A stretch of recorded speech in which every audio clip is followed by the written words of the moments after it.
So I deliberately call him actually the Minister of ZANU-PF. It's for a specific reason. In Zimbabwe, since I think 1980, we have not had a minister, an executive minister. In fact, we have always had partisan ministers, and he's the face of constitutional mutilation. And no matter what he says, we are bogus, whatever nonsense is true, the truth lies ahead. He is the face of constitutional mutilation. He has no history, traceable history of practicing law anywhere in Zimbabwe and most probably outside Zimbabwe. So he held a press briefing. I will actually play this press briefing, and when it warrants me to stop it, and then I will stop it. Is speaking about the mutilation of the Constitution. Let me greet you and welcome you to your lovely channel, the Hlonipani Global News. If you are watching us for the very first time, please do remember to press the red or black subscribe button so that next time when we beam live, you become the very first one to watch us. So let's listen to the Minister of ZANU-PF. Organizing the meeting. It's not me, I think. Elias did the work, requested the meeting. So basically, as a way of background is that even prior to the party resolutions,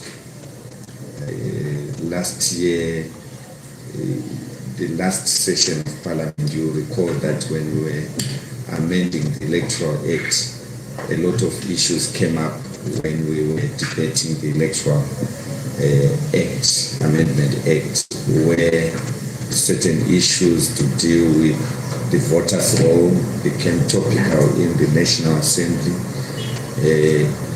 Issues to do with delimitation also became topical. You recall that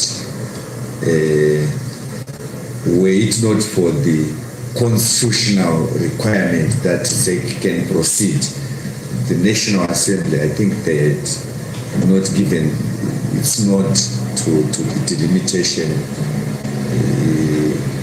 processes and the conflation of roles where ZEC became the responsible authority in terms of delimitation, then became the one that implements what they've done, and carrying with them the same players from delimitation to election creates grounds for friction, and hence that was one of the agreements. And then what then happened is the ruling party, through its structures, they also came up with issues that they felt needed to be addressed in terms of the requisite legislative amendments that may be necessary to effect that, against a background of, we also had 2 years of COVID.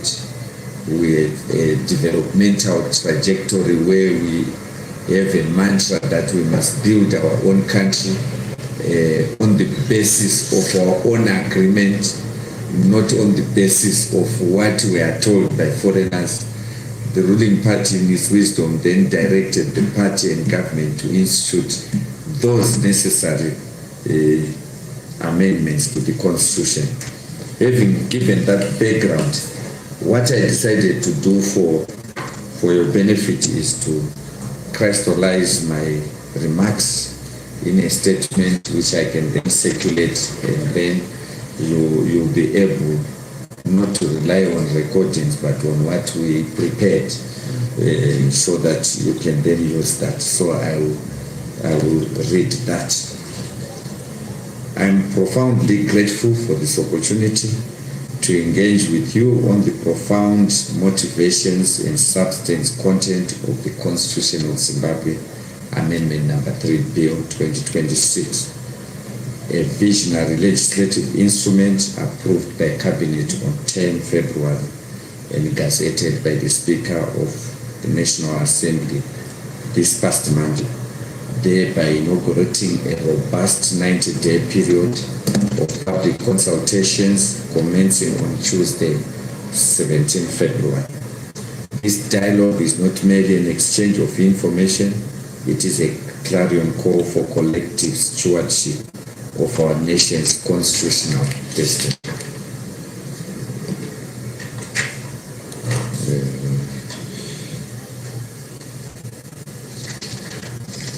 At its core, the Constitution of Zimbabwe Amendment Number 3 Bill transcends narrow confines of partisan agendas, embodying instead a suite of institutional reforms that are unassailably robust, historically transformative, and resolutely oriented towards future generations, all unequivocally in service to the supreme national interest.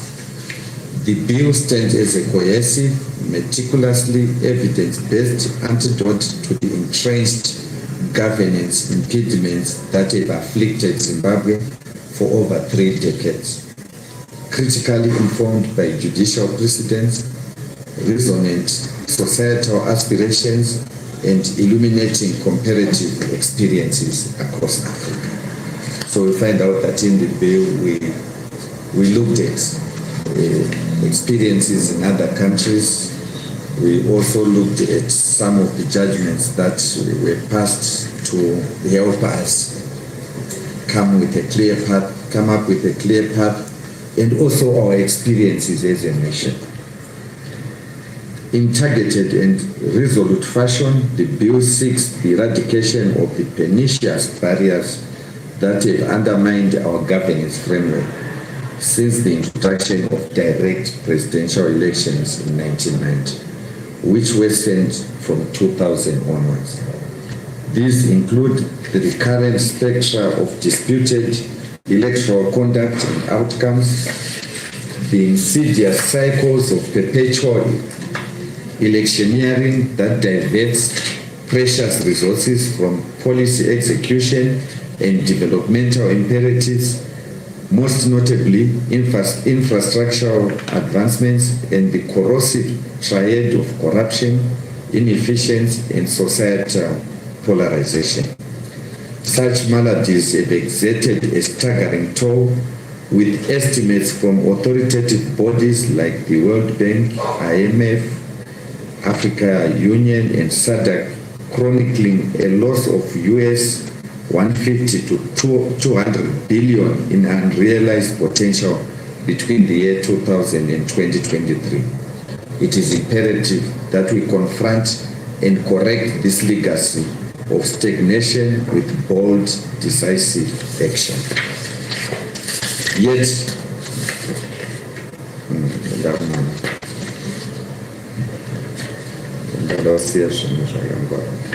let me read it.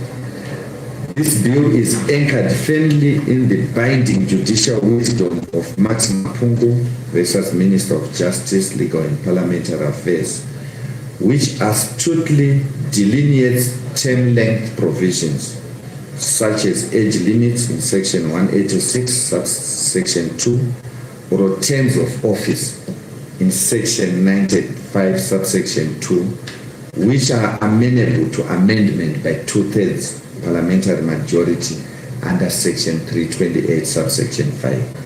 From immutable term limit caps like those in Section 91, subsection 2, or 216, subsection 3, which alone necessitate referendums pursuant to Section 328, subsection 7. This distinction is not merely academic, it is the bedrock of constitutional integrity. It is incontrovertible that the genesis of this bill traces to the 2024 resolution number 1 of the majority party in Parliament, that, and I quote, the President and First Secretary of ZANU-PF, His Excellency, Comrade Dr. E.D. Mnangagwa's term of office as President of the Republic of Zimbabwe and First Secretary of ZANU-PF be extended beyond 2028 to 2030. The party and government should therefore set in motion the necessary amendments to the national constitution so so as to give effect to this resolution, unquote.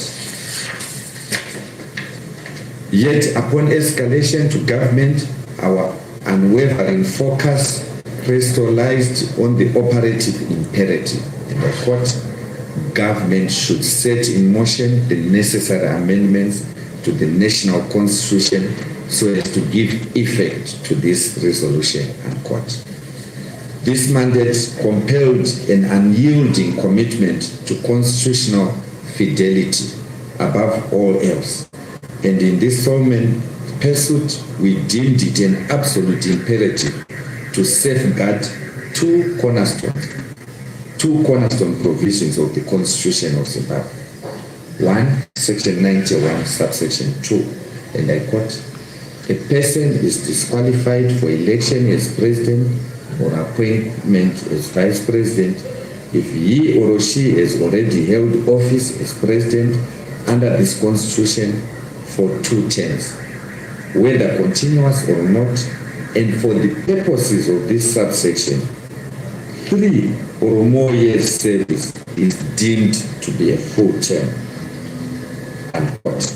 To tamper with this would invite perceptions of partisanship or of personal aggrandizement, which we resolutely reject. And then we have section 328, subsection 7.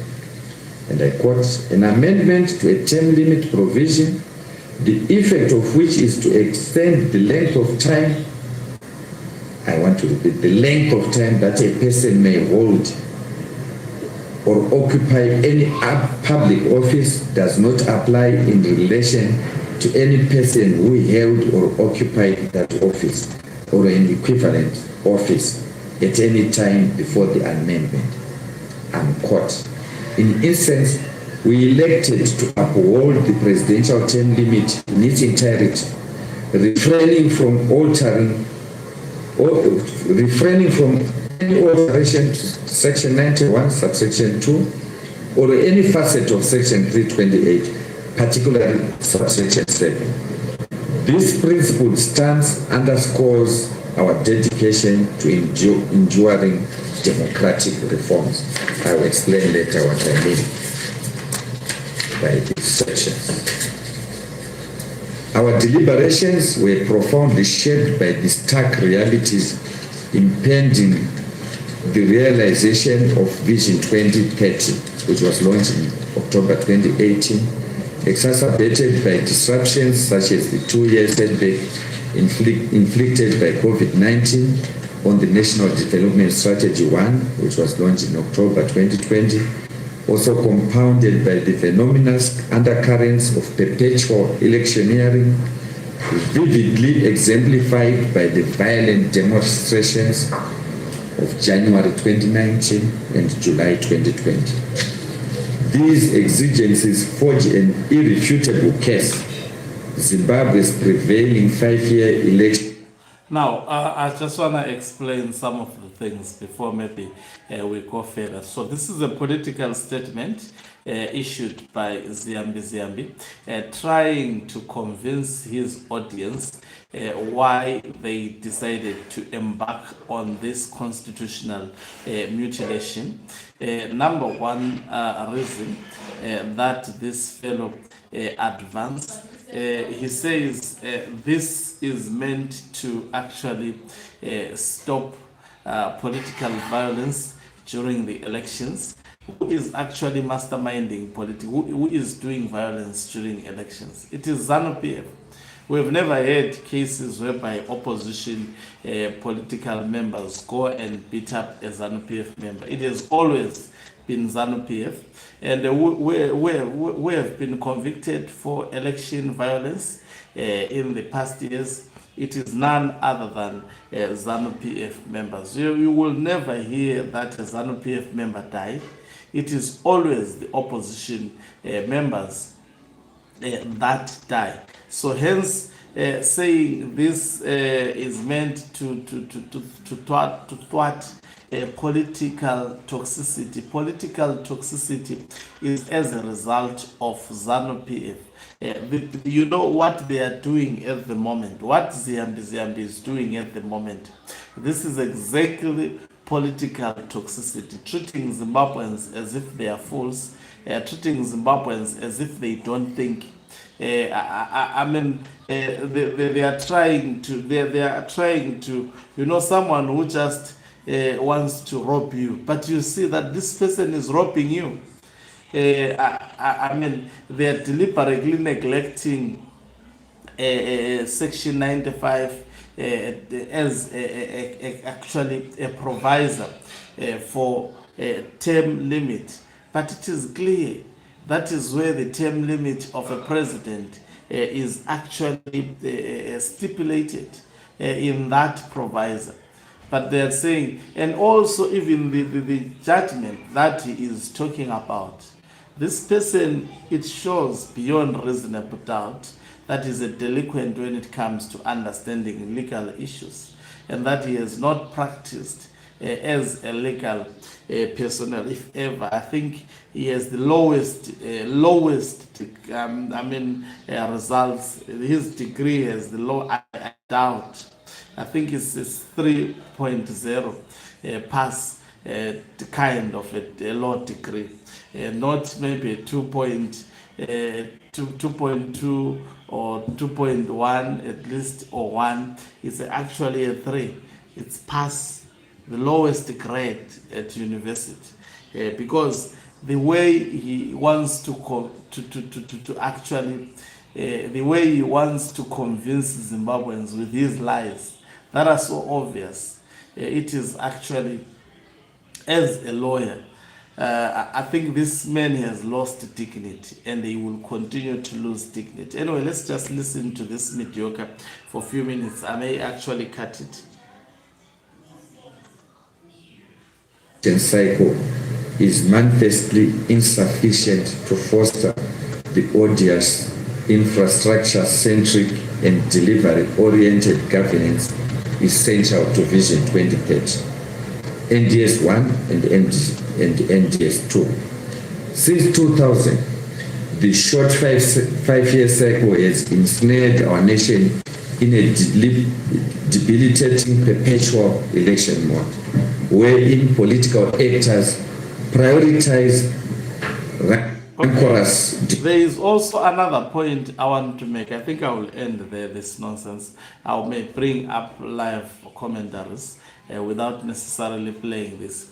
He says the state has been losing a lot of money in terms of actually preparing for these elections.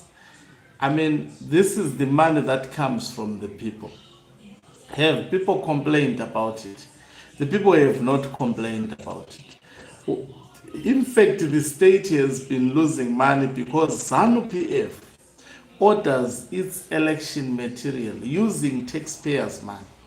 ZANU-PF campaigns using taxpayers' money. ZANU-PF do vote buying using taxpayers' money. If that can be stopped, by the criminal in all these political reasons that are advanced by Professor Jonathan Moyo, as well as Ziyambi, it is ZANU-PF, it is these thugs that are, in fact, they say 2018 there was political violence. There was never political violence. The military was deployed to the streets to kill the people of Zimbabwe.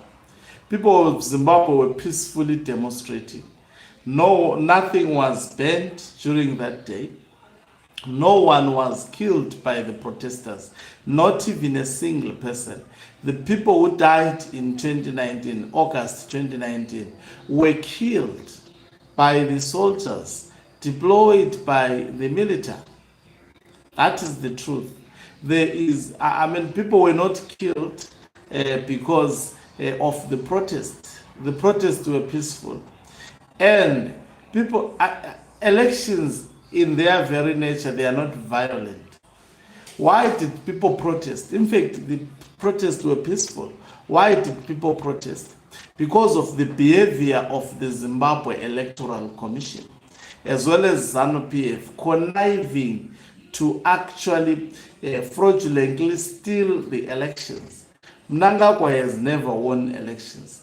That is why now he is using legal delinquents like Ziyambi to mutilate the constitution of Zimbabwe, because he has never won any elections. Mnangagwa, he is unelectable. Even the person that is helping him to mutilate the constitution understand this fact.